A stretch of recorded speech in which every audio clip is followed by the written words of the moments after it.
حضرت شیخ شبلی کا نام سنا ہوگا، بہت بڑے بزرگ گزرے ہیں۔ تو ان سے کسی نے کہا کہ میں کثیر العیال ہوں، بچے زیادہ ہیں، تو جی خرچ ہی نہیں پورا ہو رہا، آ کے شکوے شروع کر دیے، شکایتیں شروع کر دی۔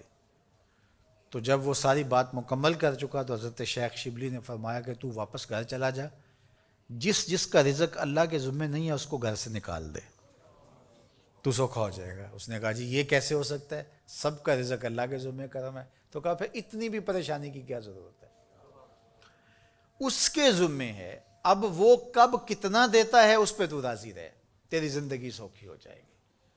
تو اللہ پر توکل، اللہ پر بھروسہ، یہ خوبصورت زندگی کی ضمانت ہے، اور یہ توحید کا فیضان ہے۔ جب اللہ پر یقین کامل ہو جائے تو پھر اس پر توکل پیدا ہو جاتا ہے، اور توکل زندگی کا جمال ہے، توکل زندگی کی خوبصورتی ہے۔ لیکن توکل یہ نہیں ہے کہ چھوڑ کے بیٹھ جائیں۔ توکل کا مفہوم یہ ہے کہ حضرت انس رضی اللہ تعالیٰ عنہ سے ہے کہ گھٹنا بھی باندھو اور اللہ پر توکل بھی کرو۔ اونٹ کا گھٹنا باندھو، سائیکل موٹر سائیکل کھڑی کی ہے اس کا تالا لگاؤ اور پھر اس کو اللہ کے سپرد کر کے آ جاؤ۔ لیکن اگر آپ گاڑی کھلی چھوڑ کے آ جاتے ہیں، اونٹ کو گھوڑے کو کھلا چھوڑ کے آ جاتے ہیں اور کہتے ہیں میں اللہ پہ بھروسہ کیا، یہ توکل کے منافی۔ جو اسباب ہیں ان کو پورا کرو، اسباب کو پورا کرنے کے بعد آگے سپرد اللہ کے کر دو، تمہارے لیے کافی ہوگا۔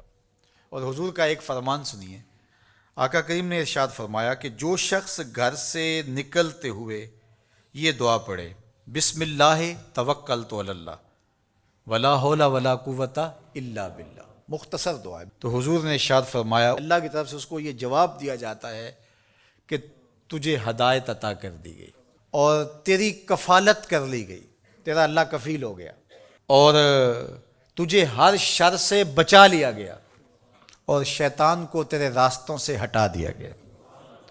کام کیا کرنا ہے؟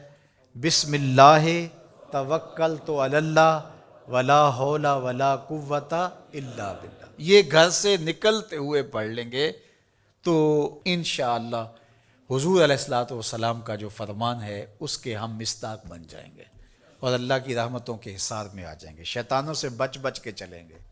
گلی اور بازاروں کے اندر شیطانوں کی بھیڑ بھی ہوگی لیکن ہم سے نہیں ٹکرا سکیں گے، ہٹا دیے جائیں گے، کیونکہ یہ ضمانت ہمارے حضور نے ہمیں دی ہے۔ تو اللہ پر توکل، اللہ پر بھروسہ، یہ مومن کی زندگی ہے۔ کام کریں، گھٹنے باندھیں، سب کچھ کریں، لیکن بھروسہ اللہ پہ۔ محنت ہم نے کی ہے لیکن محنت کا نتیجہ نہ سمجھے، اللہ کا کرم کا نتیجہ سمجھے۔ یہ کہتے ہیں وہ منڈے نے بڑی محنت کی ہے جس لیے آگے نکل گیا ہے۔ کتنے منڈے ہیں جنہوں نے بڑی محنت کی اور پیچھے رہ گئے ہیں؟ جی یہ بندہ جو ہے وہ یہ بڑا زبردست تھا اس لیے آگے چلا گیا۔ زبردستی کے فوائد تو ضرور ہوتے ہیں، لیکن آپ اپنے کاموں کو منسوب اپنی طرف نہ کرو، اللہ کی طرف کرو۔ وَإِذَا مَرِضْتُ فَهُوَ يَشْفِينِ، جب میں بیمار ہوتا ہوں وہ مجھے شفا دیتا۔ بیماری کی نسبت اپنی طرف، شفا کی نسبت اللہ تعالیٰ کی طرف۔ تو یہ نہیں کہ منڈے نے بڑا کام کر دکھایا، نہیں، اللہ کے سپرد۔ اور میں تو کہتا ہوں کہ اپنے کام اللہ کے سپرد کرو۔ کسی کے اوپر جب ہم توقع رکھتے ہیں تو ہماری توقع قدم قدم پہ ٹوٹتی ہے۔ اللہ پہ توکل کرو، دنیا پہ توقع نہ رکھو۔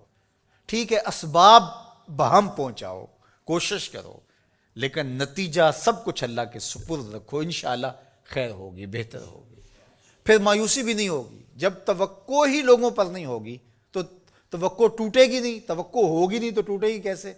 تو پھر مایوسی اور پریشانی نہیں ہوگی۔ تو اللہ پہ توکل تمہیں اعتماد دے گا، اللہ پہ توکل تمہیں مضبوط کرے گا، اللہ پہ توکل تمہیں کھڑا کر دے گا، اللہ پہ توکل تمہیں توحید کے نور سے مالا مال کرے گا۔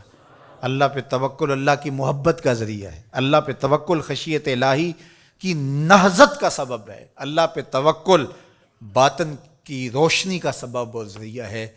یہ نور ہے، قبر میں بھی جائے، حشر میں بھی یہ نور ساتھ ساتھ چلے۔ تو اللہ پر توکل یہ زندگی کی خوبصورتی ہے اور یہ ہماری زندگیوں میں اترنا چاہیے۔ اللہ مجھے آپ کو توکل کے نور سے مالا مال فرما۔